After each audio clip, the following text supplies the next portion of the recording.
Shkolla Ahmet Voka në Gostil ka nisur vitin shkollor me më shumë nxënës krahasuar me një vit më parë. Drejtoresha Liliana Spahiu tha se edhe në këtë shkollë janë bërë të gjitha ndërhyrjet e nevojshme për të pritur nxënësit në bashkëpunim edhe me stafin e mësuesve. Nga bashkia kemi pasur ndërhyrjet e cilat vetëm është lyer dhe me ndihmën e mësuesve është arreduar. Klasat e tjera janë arreduar nga mësuesit, janë rregulluar, janë nxënës arsimdashës. Kjo shkollë numëron një klas për çdo vit shkollor, ndërsa klasa e parë ka 5 nxënës më shumë krahasuar me një vit më parë. Sa nxënës ka klasa e parë? Këtë vit ka 18 nxënës.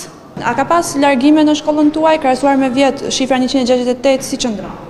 Është e njëjtë, pothuajse vetëm se kemi ca prurje të vogla nga shkollët e mesme, kurse në klasën e parë kemi si vjet nga 13 vjet 18 nxënës sot aktualisht, kurse në klasat e tjera njëjti numër. Shkolla Ahmet Voka në Gostil në total numëron 170 nxënës.